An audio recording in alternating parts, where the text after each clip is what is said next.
Bonjour à toutes et à tous, bienvenue de la pluie et du vent, pas de doute, on est bien au circuit Bugatti au Mans pour le lancement de cette 46e édition des 24 heures moto. C'est le lancement de la nouvelle saison EWC 2023 et cette année, j'ai l'honneur de vous emmener avec moi dans le team Yoshimura, certes Motul. Le plus important, c'est de faire les présentations. Venez avec moi, c'est parti.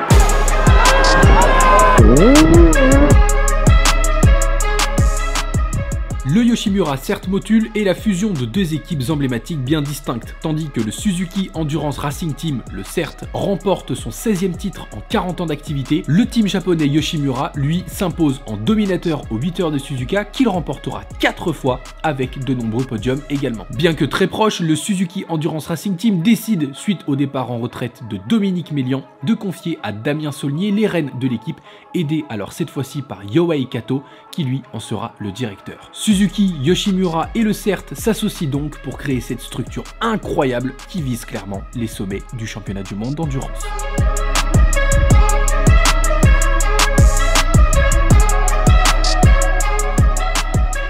Les trois pilotes qui composeront cette équipe pour la saison 2023 sont Greg Black, Sylvain Guintoli et Étienne Masson. Greg est une référence dans le monde de l'endurance et apporte l'expérience et la détermination de nombreuses années passées en EWC. Du haut de ses 34 ans, le Charentais aborde cette saison 2023 avec le même objectif que ses coéquipiers, le titre de champion du monde. Le Dromois Sylvain est clairement le doyen de l'équipe avec ses 40 ans et un CV plus que complet. Après un passage en MotoGP, il s'engage en Superbike et remporte même le championnat du monde en 2014. Il va ensuite s'attaquer à un des plus grands défis de sa carrière en rejoignant les rangs du CERT pour guider l'équipe vers son sacre en 2021. Son objectif est clair, il veut retrouver le numéro 1 sur sa moto. Quant à Étienne, c'est une vraie machine à titre. Sacré 3 fois champion du monde avec le CERT en 2015, 2016 et 2020, il revient cette année sur une G6R 1000R qu'il connaît bien et surtout qui a beaucoup évolué. Il se dit prêt à relever le défi et veut donner le titre à nouveau à son équipe de cœur avec l'aide de ses coéquipiers.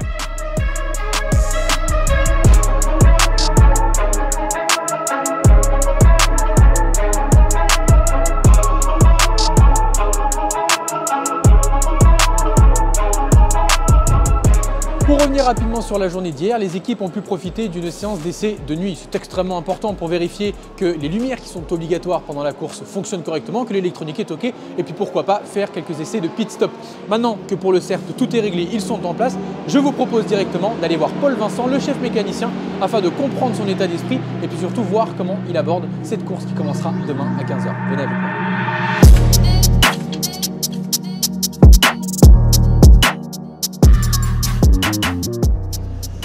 La course, on l'aborde de manière sereine. On a travaillé toute la semaine, on a tout bien préparé, que ce soit la moto, les réglages. On a eu toute la semaine pour faire nos essais et confirmer un petit peu tout ce qu'on avait besoin pour la course 24 heures. Comme Paul nous le disait, le CERT aborde cette course de 24 heures sereinement, mais c'est en grande partie grâce au travail du chef mécanicien qu'il est. Et contrairement à ce que l'on pense, il n'a pas forcément les mains dans le cambouis. En effet, son rôle est avant tout de savoir communiquer efficacement avec toutes les branches de l'équipe. Je communique surtout avec les pilotes pour voir les besoins qu'ils ont, régler la moto au mieux, et puis de là, effectivement, il faut communiquer avec l'équipe sur qu'est-ce qu'on va faire avec les mécaniciens, qu'est-ce qu'il faut changer comme réglage, faire des plans de séance pour qu'ils puissent à l'avance préparer tout ce qu'on aura besoin de changer pendant les séances. Un poste souvent dans l'ombre qui pourtant est primordial pour amener une équipe comme le CERT vers les sommets.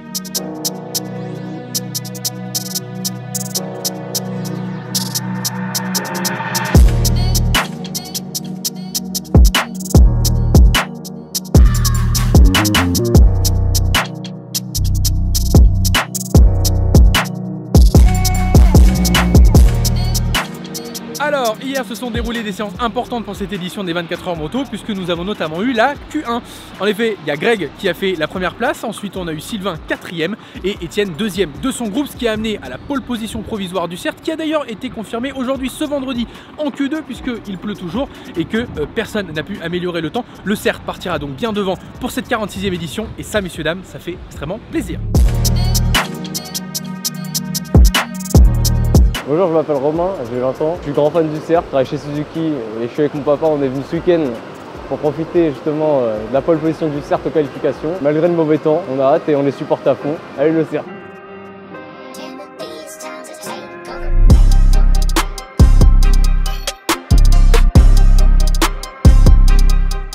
Ça y est, messieurs, messieurs, dames, c'est samedi et c'est le jour de course. Le départ se fera comme d'habitude à 15 h. Et d'ailleurs, ce matin, les équipes ont pu profiter d'un petit warm-up histoire de confirmer leur aisance ou non sur la moto. En tout cas, pour le CERT, tout se passe bien.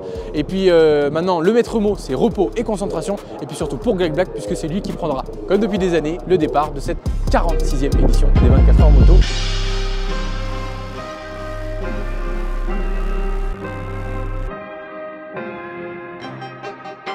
Que voudrais-tu dire au public? Ça fait plaisir de voir un public aussi nombreux et ça fait plaisir d'être là en pole position. On espère faire un beau spectacle pour tout le monde. On s'attend à une course ultra disputée. Ouais, bien sûr, ça va être très serré et j'espère un beau spectacle. Merci Greg Black, mesdames et messieurs, supporters Suzuki. Allez, applaudissez-le, encouragez.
Le moins qu'on puisse dire, c'est que ce départ a été mouvementé. L'équipe mécanique a fait un boulot incroyable pour remonter quasiment intégralement la moto en seulement 16 minutes. Cet accrochage avec Joshuk nous coûte de précieuses minutes, mais il reste plus de 23 heures de course et les pilotes enchaînent les premiers relais avec une rage de vaincre immense.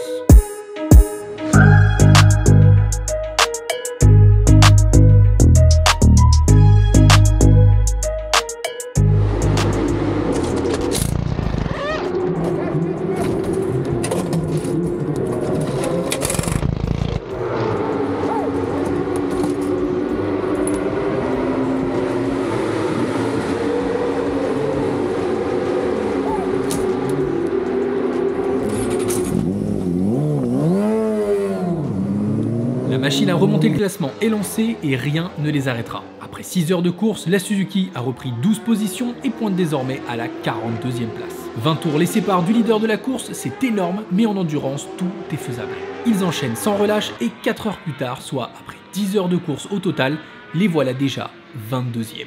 C'est complètement dingue, mais rien n'est impossible pour le CERT qui a de l'expérience. Ils le savent, c'est pendant la nuit que la fatigue s'installe et que les erreurs se multiplient pour les équipes novices, voire même des top teams. Mais pas pour la numéro 12 qui fait preuve de sang-froid et qui compte dans ses rangs des pilotes d'exception.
Alors on est à plus de 14h30 de course et ils sont en train de faire une remontada qui est juste complètement dingue puisque on pointe actuellement à la 14e position et les conditions sont vraiment très difficiles. On a Greg Black, je vous emmène avec moi, qui a terminé son relais complètement frigorifié avec le bout des doigts gelés. Donc voilà, ils font vraiment un travail qui est remarquable. Le top 10 s'approche petit à petit et je pense que après le début très mouvementé de course qu'on a eu, ça serait déjà une petite victoire pour l'équipe. Rien n'est fait, on est en endurance, tout est encore possible. On a hâte de voir ce que ça va donner, mais je sais que l'équipe donne son maximum.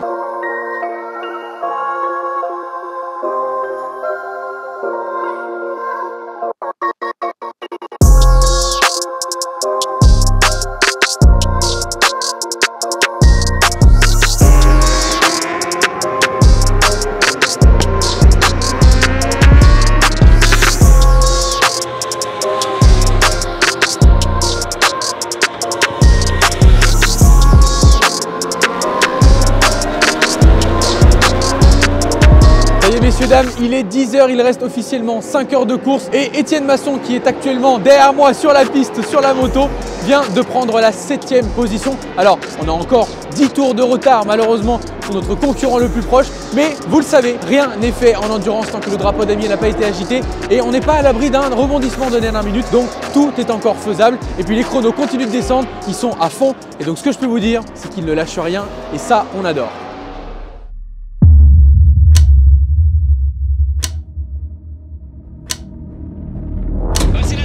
Regardez l'arrière de la moto qui est complètement affaissée.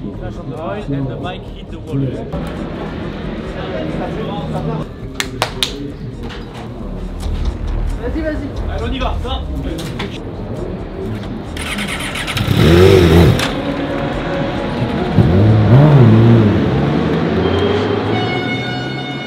C'est un nouveau coup dur pour le CERT à seulement 3 heures de la fin de course avec une chute involontaire de Sylvain sur une plaque d'huile. L'équipe a encore fait des miracles pour perdre le moins de temps possible et quelques minutes seulement ont suffi à remettre la moto en état. Mais déjà 2 concurrents sont repassés devant. Aucun souci pour Étienne et Greg qui ont encore de l'énergie pour remonter au classement.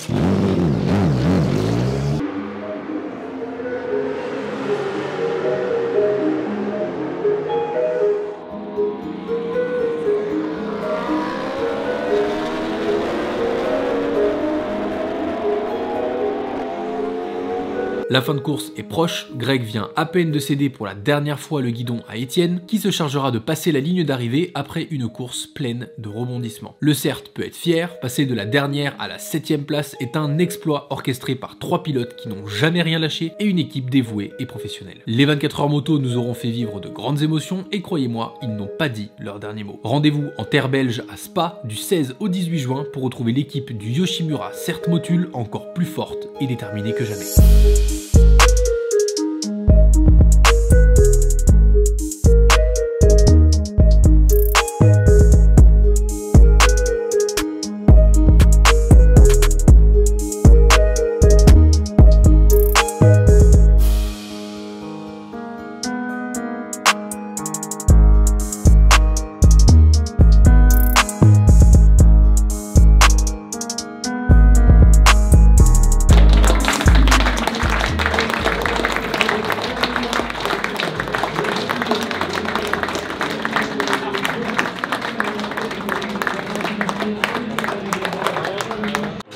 Bravo les gars.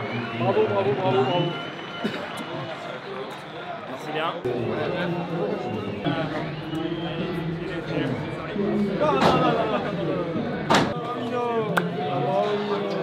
C'est bien, C'est pas moi le galère, vu les merdes qu'on a eues. Yeah, good job.